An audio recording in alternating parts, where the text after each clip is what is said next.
बड़ी खुशी खुशी गए थे ना आप लोग मिठाई के टोकरे उठाकर अपनी बहू को मनाने के लिए। देखा है बाबा कितनी बददिमाग है वो, अल्लाह ही माफ करे। उसने आने से इनकार नहीं किया, बच्ची है, कुछ दिन और वहां रहना चाहती है। बस करने में कितनी हिमायत करेंगे आप। आना होता ना तो साथ ही आ जाती।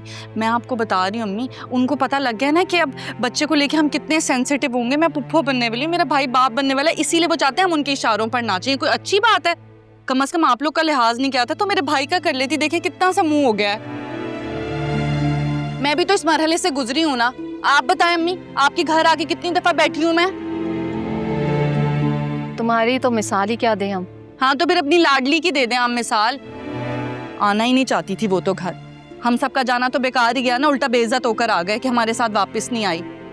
भाई को देखें कितने चाव और मान से गए थे उसको मनाने के लिए। भाई का ही मान रख लेती। तो बेटा बस कर दो।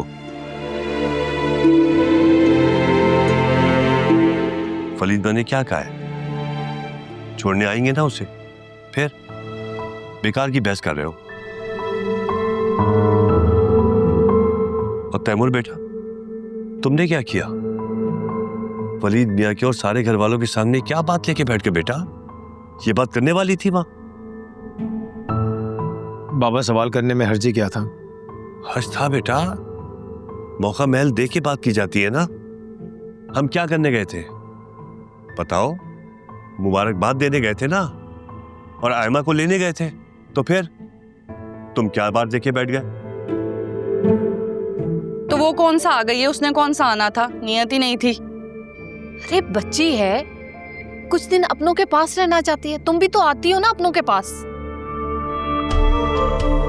अम्मी कर लिया, मुझे जलील करने का कोई मौका नहीं जाने देती हैं। आइंदा नहीं आऊंगी मैं आपके घर। सुन बेटा, ऐसी बात नहीं है। ऐसी ही बात है बाबा, वरना बार बार मुझे तो ना जताते। मैं तो इतना बड़ा दिल करके गई थी कि अपनी भाभी को मना के ले आऊंगा। आखिर कोई इतनी खुशखबरी की बात है। रवैया देखा आपने कैसा था उन लोगों का हमारे साथ। हकीर ही समझते हमें, हमेशा से ऐसी ही थी। आप लोगों को कितनी बार बताने की कोशिश की कि ये शादी ही ना करवाओ, लेकिन आप लोगों ने सुनी कब? तलाकें ऐसी थोड़ी हो जाती हैं, उसके पीछे बहुत सारी वजूहात होती हैं। दुरे शहवार, अब इन बातों का तज़किरा करना फजूल है। अरे जो गुजर गया उसको हम ठीक नहीं कर सकते, लेकिन जो बचा है उसके बारे में सोचना चाहिए। यानी तैमूर और आयमा का रिश्ता, बस। हाँ हाँ, आप सोचे अपने बेटे और बहू के बारे में। मेरी तो कोई हैसियत ही नहीं है इस घर में, ऐसे ही मुंह उठाकर आ जाती हूँ जलील होने के लिए। लेकिन मैं आपको बता दूं, ये जो सुतेले होते हैं ना, इनसे कभी वफा नहीं होती। उम्मीद भी मत रखिएगा, बता रही हूँ मैं आप लोग को। वलीद को तो ये बात कभी जिंदगी समझा ना सकी मैं, लेकिन देख लीजिएगा बाबा, एक दिन उसको समझ आ जाएगा कि क्या हीरा गवाया है उसने अपने बहन भाइयों के पीछे लगकर। खैर चलती हूँ मैं। अपना ख्याल रखना। मैं चलता हूँ तुम्हें छोड़ने। नहीं नहीं भाई, आप पहले ही बहुत परेशान हैं, अपने मसले देखें।